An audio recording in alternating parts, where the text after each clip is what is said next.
Extracellular fluid volume disorder আমি তোমাদেরকে এই আমার টোটাল বডির ভিতরে ওয়াটার কতটুকু আছে মানে বডি ফ্লুইড আমি ততদিনটাও তোমাদের সাথে কথা বলেছিলাম যে বডি ফ্লুইড কতটা বললেই আমাদের মাথায় যেটা চলে আসে সেটা হচ্ছে ফ্লুইড বলতে আমরা কিন্তু এখানে ওয়াটারকেই সবসময় মানে মাথার ভিতরে চলে আসবে ওয়াটার এবং আসলেও ওয়াটার। তোমার বডির ভিতরে যে বডি ফ্লুইড বলতে যেটা বুঝি সেটা হচ্ছে ওয়াটার, এই জন্য কিন্তু আমরা এইভাবে বলে থাকি টোটাল বডি ওয়াটার। তো এই বডি ওয়াটার কীভাবে ডিস্ট্রিবিউটেড আছে এইটা নিয়েও আমরা তোমাদের সাথে আলোচনা করেছি যে আমরা এই কোথা থেকে 42 লিটার্স পেলাম, এটা যেন তোমরা খবরদার ভুলে যেও না। সেটা হলো কিন্তু সবার ক্ষেত্রে কিন্তু 42 লিটার হবে না। তোমাদেরকে যদি অনেক সময় প্রশ্ন করলে ভাইবাতে প্রশ্ন করলে তোমার সাথে সাথে চাষ করে বলে ফেলবে 42 লিটার, কিন্তু 42 লিটার কার ক্ষেত্রে 42 লিটার সেটাও তোমাদেরকে বলতে হবে, মেনশন করতে হবে যে একজন অ্যাডাল্ট মেল যার ওজন 70 কেজি তার ক্ষেত্রে শুধুমাত্র 42 লিটার। আমরা এইটা সম্ভবত এটা যাই হোক যুগ যুগ ধরে বইতে চলে আসতেছে, তোমরা ফিজিওলজি বইতেও দেখো গাইডানেও হয়তো বা এটা যখন ওই যিনি প্রথম আবিষ্কার করছিলেন উনি এটা ধরে নিয়ে করছিলেন বলে এইভাবে আসতেছে। তুমি যদি তোমার মনে যা চায় সেইটা ধরে নিয়ে তুমি এটা বের করো, কিছুই চাপে আসবে না। মূল মূল থিমটা ঠিক থাকতে হবে, মূল জিনিসটা ঠিক থাকবে, মূল মূল মিনিং থাকতে হবে। এখন তুমি 42 লিটার এই যে বডি ওয়াটার পাইলা, এটাই হচ্ছে তোমার ফ্লুইড, তোমার বডির ভিতরে ফ্লুইড আছে। এই ফ্লুইডে তো আমরা দুই ভাগে ভাগ করে দিলাম, ডিস্ট্রিবিউশন করে দিলাম, বললাম যে তোর ভাগে। এই যে আমরা মাত্রই আমাদের কোরবানির ঈদ গেল না, কোরবানির ঈদের সময় কী করি আমরা এই মাংস নিয়ে ভাগ ভাগ ভাগ ভাগ করে দিয়ে দিই, তো এরকম একটা ভাগ করে দিলাম আর কি। ভাগ করে দেখো আইসিএফে তো আমরা বেশি পাঠাই দিই, এটা আমরা জানি যে যা আমরা আমার টোটাল যে বডি ওয়াটার আছে তার 2/3 আমার আইসিএফে চলে গেলো আর 1/3 মাত্র তারপর আমার ইসিএফ মানে 14 সেই আমাদের কথাবার্তা কিন্তু সব ইসিএফ নিয়েই হবে, এটা মাথার ভিতরে রাখো। এই জন্য আমি এই ছবিটা আরেকবার নিয়ে আসছি। এবং এই ইসিএফ এরও কিন্তু আবার দুইটা পার্ট আছে, হচ্ছে interstitial fluid, another one is হচ্ছে প্লাজমা। তো আমরা এই ইন্টারস্টিশিয়াল ফ্লুইড বেশি একটা হাত দিতে চাই না, আমরা প্লাজমা নিয়েই কথা বলবো। বিকজ প্লাজমাটা হচ্ছে আমার অ্যাভেলেবেল ইসিএফ। প্লাজমা যেহেতু আমার একটা ক্লোজড সার্কিটের ভিতরে থাকে, মানে একটা ভেসেলের ভিতরে থাকে, যে আমার অ্যাক্সেসটা অনেক ইজি। ইন্টারস্টিশিয়াল ফ্লুইড তোমাকে যদি বলা হয় যে তুমি ইন্টারস্টিশিয়াল ফ্লুইডের এটা মাপতে পারবা, কোথা থেকে পাবা ইন্টারস্টিশিয়াল এ কে কথা বলে বাবা? বলো মেহরাব জামিল, তুমি কি যদি বলে যে ইন্টারস্টিশিয়াল ফ্লুইডের এটা মাপতে পারবা? সম্ভব কি? আনা তো সম্ভব না, কিন্তু তুমি প্লাজমা নিয়ে আসতে পারবা, ব্লাড তুমি পারবা। বিকজ এরকম করে এখানে একটা ট্রনিকেট বেঁধে দাও, দেখো তোমার ব্রেনটা প্রবলেম হয়ে যাবে, তুমি একটা সিরিজ দিয়ে ইজিলি ব্লাডটা ড্র করে নিয়ে আসতে পারবে, ইন্টারস্টিশিয়াল ফ্লুইড আনতে পারবে। তাহলে এই কয়েকটা জিনিস একটু মাথায় রাখো। প্রথম কথা হচ্ছে যে আমরা এক্সট্রাসেলুলার ফ্লুইড নিয়ে কথা বলবো, তার ভিতরেও আবার মেইনলি কথা বলবো হচ্ছে প্লাজমা নিয়ে। আমাদের আজকে টপিক অফ ডিসকাশন হবে এটা, এক্সট্রাসেলুলার ফ্লুইড ভলিউম ডিজঅর্ডার। এর সাথে আরও দুটা জিনিস আমরা করবো, সেটা হচ্ছে diuresis as well as water intoxication.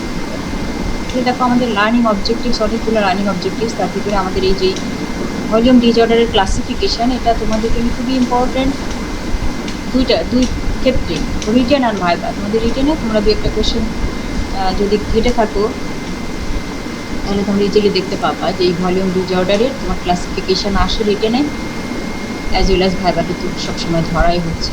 মানে তোমাকে হয়তো একটা যে কোনো একটা মানে আইসোটনিক হাইপারটনিক যে কোনো একটা ধরা হবে, সেটার কনসিকুয়েন্স কী হতে পারে, কী কারণ এটা হতে পারে, এবং এই জিনিসগুলো প্রায় সময় দেখবা যে ট্যাস লেগে যায়। তো এই জিনিসটা ওই জন্য বললাম একটু কনসেপ্টটা ক্লিয়ার করে নেবো। তো আমার বডি এই হাইপোভলিউমিয়া হলে আমার বডি সেটাতে কীভাবে রেসপন্স করে, কী কনসিকুয়েন্স হতে পারে, তারপরে আমরা ডায়ুরেসিস সম্পর্কে বলবো। তোমাদের ডায়ুরেসিসটাও খুবই ইম্পর্টেন্ট। ডায়ুরেসিস তোমাদের হচ্ছে যে রিটেনে খুবই আসে, ক্লাসিফিকেশান আসে, ভাইবাতে খুবই ধরা হয় যে দুইটা ডিজিজের নাম বলো, যেটাতে একটাতে অসমোটিক ডায়ুরেসিস হয়, আরেকটাতে হচ্ছে যে তোমার ওয়াটার ডায়ুরেসিস হয়। ওয়াটার ইনটক্সিকেশন তোমাদের শর্ট নোট হিসেবে আসে। কাজে প্রত্যেকটা জিনিস খুবই ইম্পর্টেন্ট থাকার জন্য। আচ্ছা, তো আমরা before going to talk about our main topic, মানে আমাদেরকে একটু সবসময় প্রিভিয়াস নলেজকে রিকল করে যেতে হয়। আমি তোমাদের বলেছিলাম যে এই কিডনি বডি ফ্লুইড যখন আমরা করবো, তোমরা দেখবা যে অনেক কিছু আমরা ওই যে একদম 1 নম্বর কার্ডে করেছিলাম বায়োফিজিক্স, বায়োমলিকুলের সাথে তোমার ডাইজেশন, অ্যাবজর্পশন, মেটাবলিজম, এগুলো খুবই ইন্টারলিঙ্কড, একদম রিলেটেড। আর এই বাকি অংশ যেগুলো আছে তোমরা পড়েছো, যেগুলো যে সলিউশন, অনেক সলিউশন বানাইছো আর মনে মনে গালাগালি দিচ্ছো যে দুধ সাদা ফায়দায় কাম নাই, কি সব দিচ্ছে এইসব সলিউশন বানায় লাভ নেই। সলিউশন বানায় কি লাভ, এখন এই যে বুঝতে পারবো আস্তে আস্তে। দেখো সলিউশন কি জিনিস বলো, রেসপন্স করো এক দুইজন। সলিউশন বলতে কি বুঝছো? Isogenous mixture of solvent and solute. আইসোজেনাস, Sorry, madam, homogeneous. আমার কাছে এই জন্য হঠাৎ করে টার্মটা খুব উইয়ার্ড লাগতেছিল যে আমি আইসোজেনাস, হোমোজেনাস, তাই না? আচ্ছা হোমোজেনাস বলো তো, হোমোজেনাস যে তুমি আনসার করলা, তুমি বলো তো হোমোজেনাস বলতে তুমি কি বুঝো?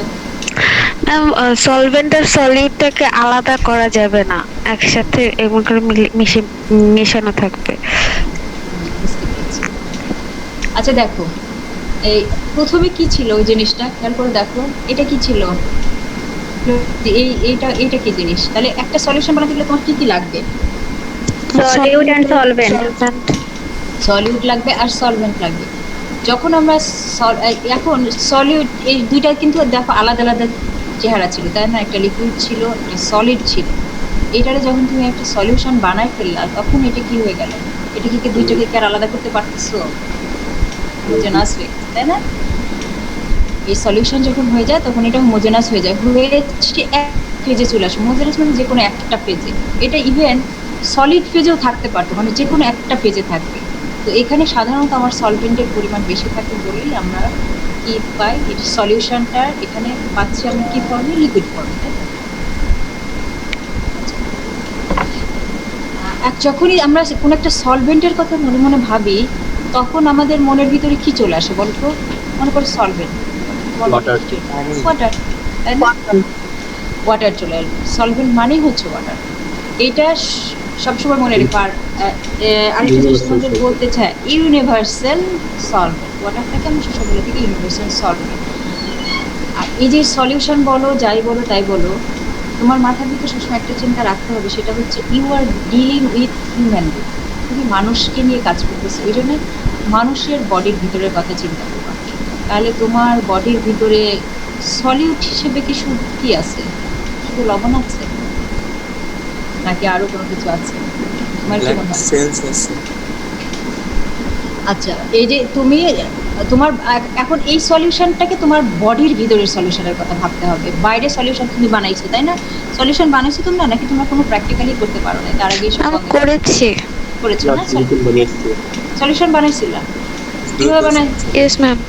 কিভাবে বানাইছিলা বলো তো দেখি। 0.1 মোলার সোডিয়াম ক্লোরাইড বানিয়েছিলাম আমরা। হ্যাঁ, নিয়ে কি করলা? ম্যাম প্রথমে 0.1 মোল সোডিয়াম ক্লোরাইড নিয়েছিলাম মেপে ব্যালেন্স দিয়ে, তারপর 0.1 মোলার, যেহেতু তোমার মোলার সলিউশনে 1 লিটারের মধ্যে 1 মোল মানে 1 মোল সোডিয়াম ক্লোরাইড থাকে, কিন্তু যেহেতু এটা 0.1 মোলার, সো আমার 1 লিটার ওয়াটার ক্যালকুলেশন করে এটা বের করলা যে কতটুকু নিতে হবে। তাহলে ওইটা ছিল তোমার সলিউট। আর তুমি এখানে সলভেন্ট হিসেবে কোনটা নিয়েছিলে? Ma'am water. ওয়াটার নিয়ে তারপরে ওটা কেমন হয়েছিল দেখতে? না, ওটা নরমাল লিকুইড হয়েছিল। লিকুইড হয়েছিল, পানির মতো দেখতে। তখন কি তুমি ওটাকে আলাদা করতে পারছিলা যে একটু আগে যে তুমি ওটার ভিতরে একটা সলিড জিনিস দিছিলা, ওটাকে আলাদা তো করা যায় না, তাই না? তো আমি তোমাদের যে ইনফরমেশনটা দিতে চাচ্ছি সেটা হচ্ছে যে এই যে তুমি সলিউশন বানালা, তুমি তো হতে যাচ্ছ না, তুমি হলে যে ল্যাব টেকনিশিয়ানও হতে যাচ্ছ না, তুমি কোনো ফার্মাসিস্টও হতে যাচ্ছ না, তুমি হতে যাচ্ছ ডাক্তার। তাই তোমাকে তোমার হিউম্যান বডির ভিতরে কি ঘটনা ঘটতেছে সেটা নিয়ে ভাবতে হবে। তোমার একটা মানে এই চোখ ছাড়াও ভিতরেও একটা চোখ থাকতে হবে, যেটা দিয়ে তুমি মনে মনে ইমাজিন করে অনেক কিছু বের করবা। সেটা এখন তুমি তোমার এই ইমাজিনারি চোখ দিয়ে দেখতে থাকো যে তোমার বডির ভিতরে সলিউশন আছে। সেই সলিউশনের সলভেন্টটাকে ওয়াটার, তার ভিতরে তো সলিউট আছে, তাই না? এই যে আমরা বডি ফ্লুইডের কথা বলতেছি, কয়েকদিন আগে তো বডি ফ্লুইড পড়ালাম। বডি ফ্লুইডের কম্পোজিশনগুলো মনে নাই? বডি ফ্লুইডের যে কম্পোজিশন কি কি কি কি থাকে? ওমা, কেউ বলতে পারতেছে না? শুনতে পাচ্ছ না তোমরা? Blood cells. এই ছেলে, ব্লাড সেলসের কথা কেন আসতেছে এখানে? বডি ফ্লুইডের কম্পোজিশন কি কি থাকে সলিড হিসেবে? One of the most important cation কি থাকে? Sodium sodium potassium bicarbonate chloride potassium potassium. আমি এইটাই Phosphate. বোঝাতে চাচ্ছি যে যখন তুমি সলিউশন বডির সলিউশন নিয়ে পড়বা তখন তোমার মনে ওয়াটার ঠিক আছে সলভেন্ট, এটা হচ্ছে ইউনিভার্সাল সলিড, ওয়াটার আছে, ওয়াটারের ভিতরে শুধুমাত্র সোডিয়াম ক্লোরাইড নাই, সোডিয়াম ক্লোরাইড ছাড়াও আরও অনেক কিছু আছে। এখন আমি ওই যে বলেছি যে আমরা এই ইসিএফ নিয়ে কথাবার্তা বলবো, তাহলে আমি ইসিএফ নিয়ে চিন্তা ভাবনা করবো। দেখো সোডিয়াম তার সাথে মেইনলি কি থাকে, ক্লোরাইড থাকে, তাই তো? মানে ওর সবসময় সোডিয়াম যেহেতু ক্যাটায়ন তার সাথে অ্যানায়ন থাকতে হবে, তাহলে ওর মানে ইম্পর্টেন্ট পার্টনারই হচ্ছে ক্লোরাইড। তারপরে কিছুটা যে ডেফিসিয়েন্সি যেটুকু থাকে সেটাই বাইকার্বনেট এবং আদার যে সমস্ত অ্যানায়ন আছে, প্রোটিন বা আদার যে সমস্ত অ্যানায়ন আছে সেটা সেটা। তার মানে আমি আমার বডির ভিতরে যে সলিউশনের ভিতরে তোমার সেলটারে তুমি আসলে রেখে দিচ্ছো, সেই সলিউশনটার সলভেন্ট হচ্ছে ওয়াটার, বাট সলিউটের ভিতরে কিন্তু সোডিয়াম, ঠিক আছে, সোডিয়ামকে ওই জন্য আমরা বলে থাকি সোডিয়াম ইজ দ্য কিং। কারণ এই যে তোমার অসমোলারিটি, এক্সট্রা সেলুলার ফ্লুইডের যে অসমোলারিটি, এইটার 92% অসমোলারিটি একাই মেনটেন করতেছে। এটা একাই মেনটেন করতেছে মানে ও এবং ওর সাথে অ্যাসোসিয়েটেড মানে অ্যানায়ন মিলে। তোমরা ওই যে বললাম না, সেদিন বলছিলাম যে সোডিয়াম আমরা যখন ক্যালকুলেটেড অসমোলারিটি বের করি তখন কি 2 সোডিয়াম লিখি না সবসময়, 2 সোডিয়াম লিখি না? তাহলে 2 সোডিয়াম কেন লিখি? কারণ সোডিয়াম তো একা থাকবে না, ওর সাথে ওর অ্যাসোসিয়েটেড অ্যানায়ন থাকবে, তাহলে ওকেও তোমার কনসিডারেশনে নিয়ে আসতে হবে। এই জন্য দেখো সোডিয়ামকে আমরা বলে থাকি যে king of the osmolarity maintain করার জন্য সে হচ্ছে কিং, ও একাই 100, একাই 100 মানে ওর সাথে ওর অ্যাসোসিয়েটেড অ্যানায়ন ওরা দুইজন মিলেই বেশিরভাগ অসমোলারিটির পার্টটা ওরা কমপ্লিট করে। তাহলে এইটা একটু খেয়াল রাখো যে তোমার বডির ভিতরের সলিউশন মানে ওয়াটার, এবং ওয়াটার আর আরেকটা ইম্পর্টেন্ট সলিউট এখানে আসবে বারবার ঘুরে ফিরে, সেটা হচ্ছে সোডিয়াম। ওকে, এই দুটো মনে রাখো, তাহলে তোমাদের এই ইসিএফ ভলিউম কন্ট্রাকশন এক্সপ্যানশন বা হাইপার ভলিউমিয়া হাইপোভলিউমিয়া এই জিনিসটা বুঝতে সুবিধা হবে। এখন তোমরা এই জিনিসটা পড়েছো ইন্টারমিডিয়েট লেভেলে, একটা আছে না কনসেন্ট্রেটেড সলিউশন, তারপরে ডাইলুট সলিউশন, পড়েছো না? Yes ma'am. কনসেন্ট্রেটেড সলিউশনকে কি আমরা হাইপারটনিক সলিউশন বলতে পারি না? Yes ma'am. কনসেন্ট্রেটেড সলিউশনটাই তো আসলে ওই কনসেন্ট্রেটেড সলিউশনেরই আরেকটা নাম হচ্ছে হাইপারটনিক সলিউশন।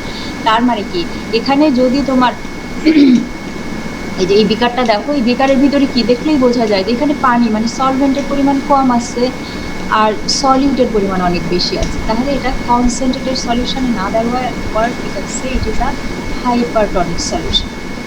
এই পাশে এসে দেখলেই বোঝা যায়, পাশে কালার দেখলেও বোঝা যায় মানে একটু ডাইলিউট হয়ে গেছে।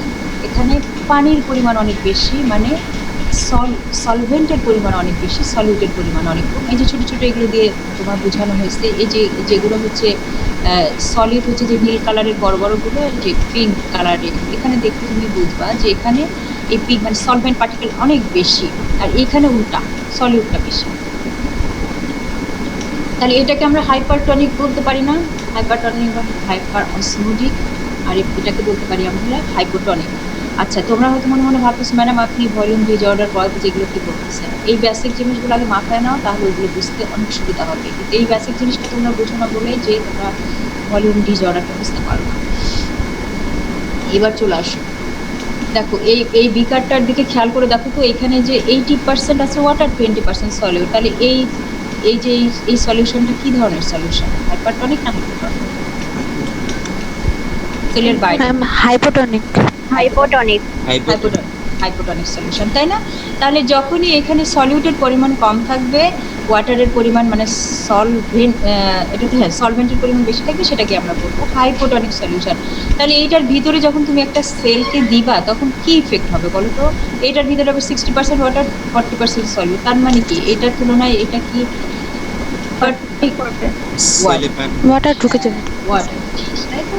তাহলে আমরা এটা জানি যে কি হবে, হাইপোটনিক সলিউশনে যদি আমি একটা সেলকে প্লেসড করে দেই তাহলে সেখানে আমার ওয়াটার এখানে চলে যাবে, ওয়াটার ড্র্যাগ করবে, এটা সেল ওয়াটার ড্র্যাগ করবে, করতে করতে আলটিমেটলি কি হবে, সোয়েল হবে এবং একসময় বার্স্ট হয়ে যাবে। অপোজিটটা হবে যদি এটা হয়। এখন দেখো, খেয়াল করে দেখো যে এইটা কিন্তু ঠিকই আছে, বাট এখানে তুমি কি করে দিচ্ছ, হাইপারটনিক করে দিচ্ছ, এখানে তুমি সলিউটের পরিমাণ বাড়ায় দিলা। এখানে যদি তুমি সলিউটের পরিমাণ বাড়ায় দেন তখন কি হবে? তখন রিঅ্যাকশনটা কি রিহাইড্রেটেড হয়ে যাবে। হ্যাঁ, তখন Irritated হয়ে যাবে। Reverse reaction.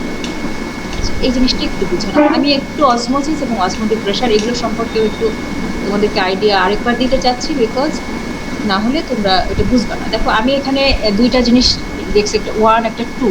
কারণ যে কোনো অসমোসিস হতে গেলে এই দুইটা রুলস তোমাকে ফলো করতে হবে। আমরা জানি যে অসমোসিস কার সাথে রিলেটেড বলো তো? সলিডের সাথে না সলিউটের সাথে না সলভেন্টের সাথে? অসমোসিস সলভেন্টের সাথে। Osmosis of water. আমরা সবসময় মনে করি কি অসমোসিস অফ ওয়াটার। আমি সবসময় সারা জীবন এটা মনে রাখছি, অসমোসিস অফ ওয়াটার। মানে ওয়াটারের যদি মুভমেন্ট হয়, প্যাসিভ মুভমেন্ট হয়, সেটাই হচ্ছে অসমোসিস। সলিউটের যদি ওয়াটারের ডিফিউশন। হ্যাঁ, ওয়াটারের ডিফিউশন, এক্স্যাক্টলি ওয়াটারের ডিফিউশন। আর এটার যদি সলিউটের হতো সেটাকে আমরা কি বলতাম? সলিউটের যদি হতো সেটাকে আমরা কি বলতাম? ডিফিউশন। Diffusion, exactly diffusion.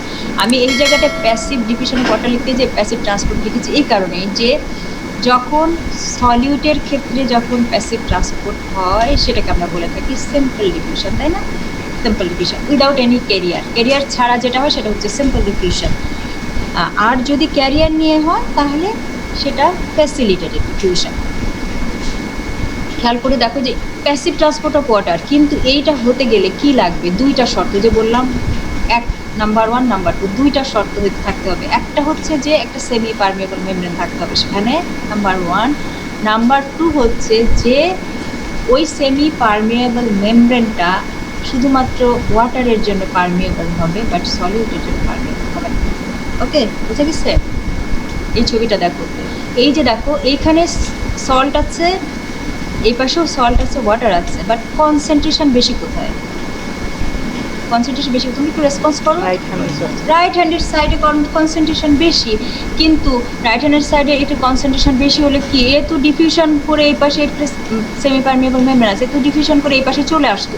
এসে যদি দুইটা সমান সমান হয়ে যেত তাহলে কি আর ওয়াটারের তখন অসমোসিসের কোনো প্রয়োজন ছিল? বলো এটা বলো। তখন তো ওয়াটার যদি দুইটা যদি সমান হয়ে যেত, এ যদি এখান দিয়ে ইজিলি যদি পারমিয়েবল হতো, ইজিলি যদি সে যাওয়া আসা করতে পারতো, তাহলে তো এই জিনিসটা লাগতো না, তাই না? আমি এটা তোমাদেরকে আমি জানি না তোমাদেরকে আমি বোঝাতে পারতেছি কিনা। সেটা হচ্ছে যে যদি এই সল্টটা যদি এখানে পারমিয়েবল হতো, এই সেমি পারমিয়েবল মেমব্রেন যদি পারমিয়েবল হতো, তাহলে তো সল্ট নিজেই এই পাশে চলে আসতো, তাহলে তার ওয়াটারের আসার প্রয়োজন ছিল না। সেইটা হবে না। তাহলে দুইটা কন্ডিশন থাকতে হবে। একটা হচ্ছে এই মাঝখানে একটা সেমি পারমিয়েবল মেমব্রেন থাকতে হবে, এবং এই সেমি পারমিয়েবল মেমব্রেন শুধুমাত্র ওয়াটারের জন্য পারমিয়েবল হবে, বাট এই সলিউটের জন্য পারমিয়েবল হবে না।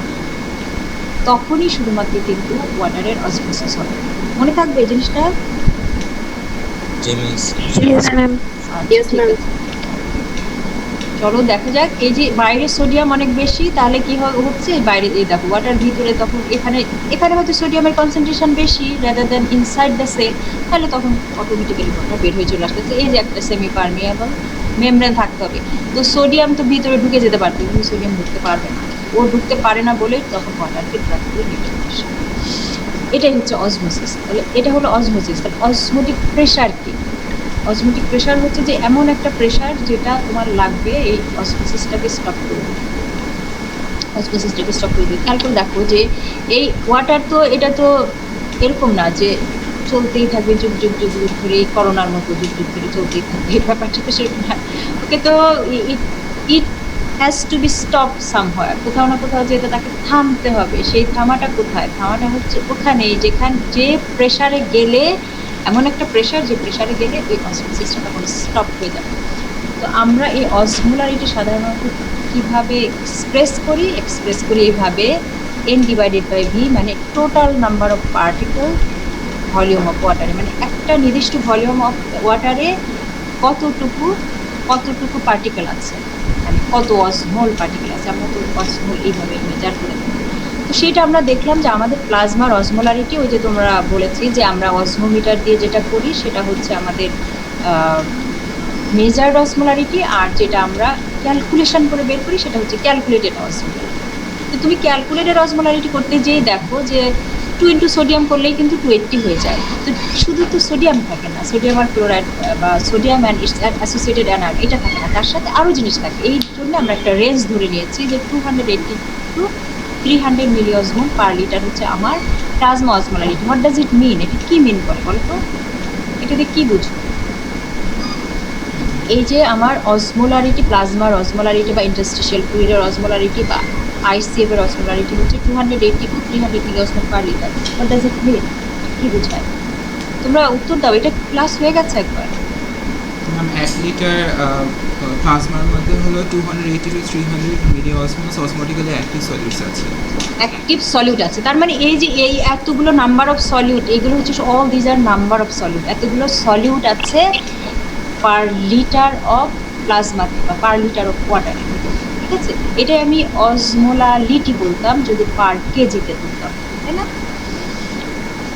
আমরা জানি এই জিনিসগুলো একবার একটু বলে যাচ্ছি, আছে তোমরা কিছুক্ষণ পর গেলেই বুঝতে পারবে না। সেটা হচ্ছে মেজার ভার্সাস ক্যালকুলেটেড অসমোলারিটি। আমরা জানি যে অসমোমিটার দিয়ে আমরা যখন কোনো মেজার করি, তো ও সমস্ত সলিউট মানে আমার প্লাজমার ভিতরে যা কিছু আছে, ওই যে একটু আগে তোমাদের দেখালাম যে শুধুমাত্র সোডিয়াম আর অ্যাসোসিয়েটেড অ্যানায়ন নাই, ওর সাথে তো সোডিয়াম ক্লোরাইড, বাইকার্বনেট, তাছাড়া আদার অ্যানায়ন আছে, প্রোটিন আছে, ক্যালসিয়াম আছে, ম্যাগনেসিয়াম আছে, সব কিছুই আছে। তাহলে ও সবাইকেই ধরবে, ইউরিয়া আছে, গ্লুকোজ আছে, তাহলে ও সবাইকেই ধরে একটা যেটা দিবে সেটা হচ্ছে আমার মেজার্ড অসমোলারিটি। সেটা আমি কীভাবে মেজার করলাম? অসমোমিটার দিয়ে মেজার।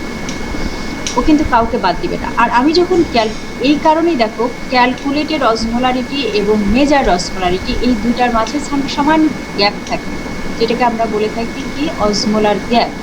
এবং osmolar gap up to 10 milliosmole per litre পর্যন্ত এটাকে আমরা নেগলিজেবল মনে করি যে এটা অ্যাকসেপ্টেবল। কারণ আমি তো সবগুলোকে আনি নাই, ক্যালকুলেটেড অসমোলারিটির ভিতরে দেখো সবাইকে আনি নাই, কিন্তু সোডিয়াম, গ্লুকোজ আর ব্লাড ইউরিয়া, নাইট্রোজেন। তো আমার ব্লাডে তো শুধু এই কটা জিনিস থাকে না, আরও অনেক জিনিস থাকে, তাই না? একটু আগে আমরা দেখে আসলাম, বুঝতে পেরেছো? তোমরা রেসপন্স করবা। আচ্ছা, নর্মালি সাধারণত আমরা ধরে নেই যে আমার measured osmolarity equal to calculated osmolarity, দুটো সমান সমান হবে, ওকে? সমান সমান হবে। এবং ওই যে 10 যেটা আসে ওটা হচ্ছে নেগলিজেবল, ওটাকে আমরা নেগলেক্ট করতে পারি, ওটাকে আমরা ইগনোর করতে পারি। এই কথাগুলো বলার উদ্দেশ্য আছে। কেন তোমাদের মনে এটা প্রশ্ন জাগলো না যে কেন ম্যাডাম সোডিয়াম, গ্লুকোজ আর ব্লাড ইউরিয়া, নাইট্রোজেন এই তিনজনকে পাত্তা দিলাম, বাকি কাউকে পাত্তা দিলাম? ওই যে সোডিয়াম হচ্ছে কিং, ও একাই 100, ওই জন্যে। আর গ্লুকোজ সাধারণত আমাদের ব্লাডে গ্লুকোজ থাকে, বিকজ আমাদের মেইন এনার্জি সোর্স আমাদের আমাদের ব্লাডে কিছু গ্লুকোজ থাকে। আর ব্লাড ইউরিয়া, নাইট্রোজেন আমরা জানি যে এটা ইউরিনের ইম্পর্টেন্ট ইউরিনারি এক্সক্রিটরি, এই জন্য এই তিনটাকে নিয়ে এসে সাধারণত আমরা এই ক্যালকুলেটেড অসমোলারিটি যেটা সেটা ক্যালকুলেট করি। আচ্ছা, এখন দেখো ইউরিয়াকে কেন আমরা ইফেক্টিভ অসমোলারিটি যখন ক্যালকুলেট করি কেন ইউরিয়াকে বাদ দিতে পারি, ইউরিয়াকে কেন বাদ দিই, এটা খেয়াল করে দেখো। কারণ কি? কারণ ইউরিয়া ওই যে একটু আগে তোমাদেরকে আমি বললাম যে যদি ওই সেমি পারমিয়েবল মেমব্রেনটা সলিউটের জন্য পারমিয়েবল হতো, তাহলে সেই সলিউট নিজেই তো ডিফিউশন হয়ে এই পাশ থেকে ওই পাশ চলে যেত, তখন তো তোমার আর অসমোটিক গ্রেডিয়েন্ট তৈরি হতো না, তাই না? এটা কি তোমরা বুঝতে পেরেছো কিনা বলো? বুঝতে পেরেছো, তাই তো? তাহলে এমন একটা পার্টিকুলার কথা, এমন একটা সলিউটের কথা, এমন একটা অসমোটিক্যালি অ্যাক্টিভ পার্টিকুলার কথা চিন্তা করো যে এরকম ওই semi permeable membrane easily cross করতে পারে, ডিফিউজ করতে পারে। তো সেটাই হচ্ছে ইউরিয়া। গ্লুকোজ পারে না, সোডিয়াম পারে না, বাট ইউরিয়া এটা পারে।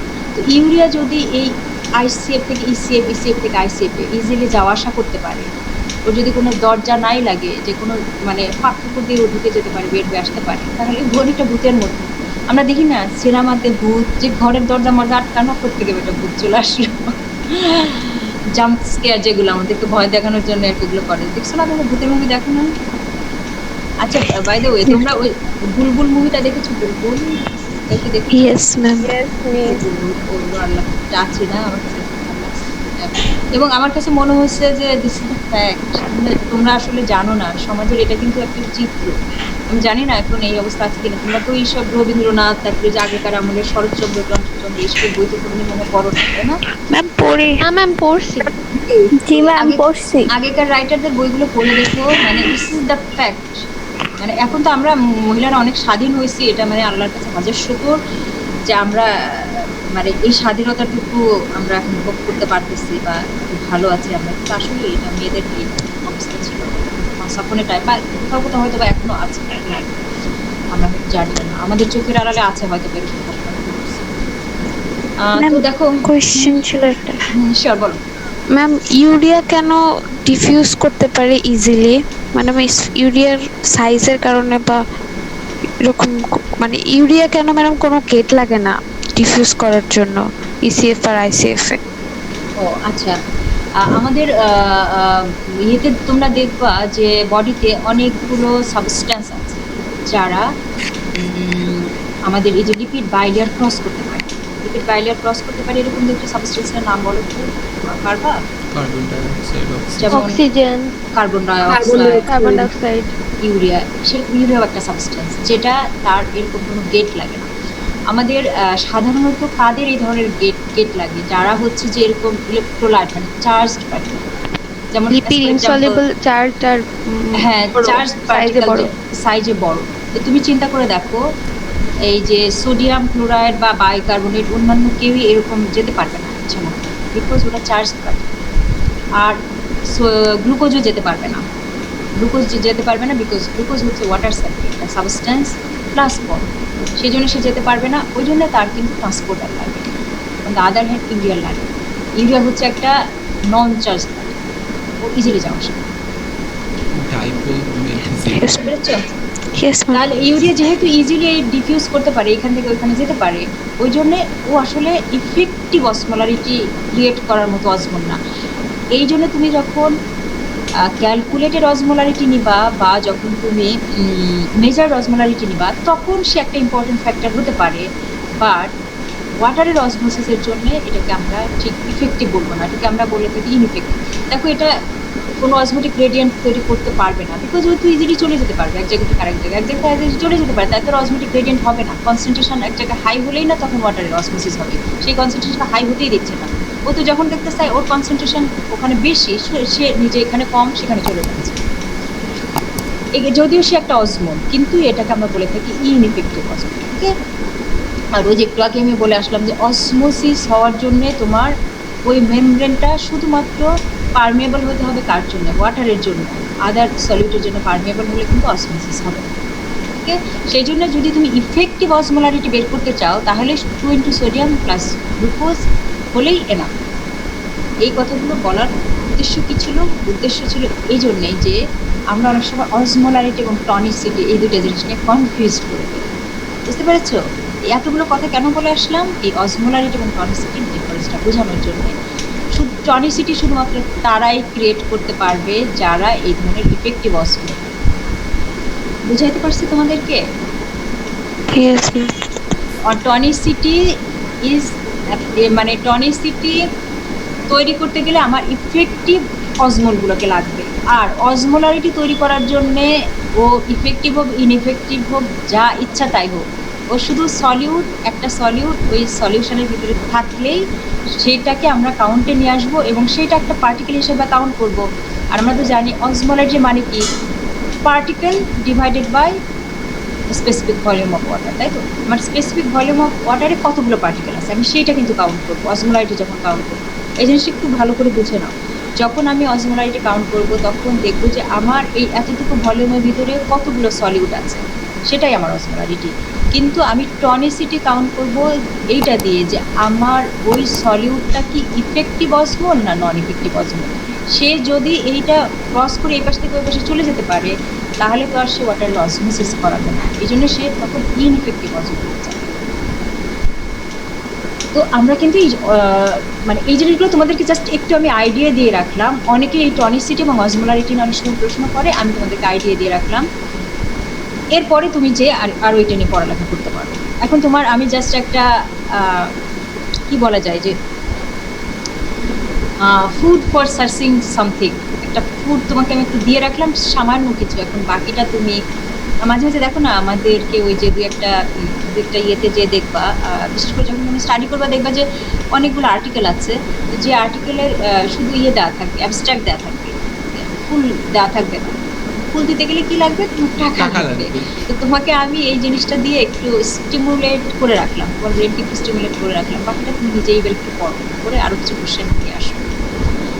তো আমরা এই যে যখন অসমোলারিটি টনিসিটি, কারণ সবসময় দেখবে যে এখন আমরা যে যাবো যখন আইসোটনিক, হাইপারটনিক, হাইপোটনিক, এই জিনিসটা আসলে কার রিলেশনে আমরা বলি? আমরা সবসময় কম্পেয়ার করি হচ্ছে প্লাজমার সাথে। আমার প্লাজমা, আমি যে সলিউশনটা দিচ্ছি সেইটার অসমোটিক প্রেশার আর আমার প্লাজমার অসমোটিক প্রেশার কি সেম? যদি সেম হয় সেটাকে আমি বলে থাকি আইসোটনিক। যদি সেটার অসমোটিক প্রেশার বেশি হয় হাইপারটনিক, অসমোটিক প্রেশার কম হলে হাইপোটনিক। এই তো বোঝা গেছে নাকি? এই জিনিসটুকু কিন্তু বুঝতে হবে, তা না হলে যে এই ভলিউম ডিজঅর্ডার বুঝতে আমাদের অনেক কষ্ট হবে। এতটুকু পর্যন্ত বুঝতে পেরেছো তো তুমি? Yes ma'am. জি ম্যাম। ঠিক আছে।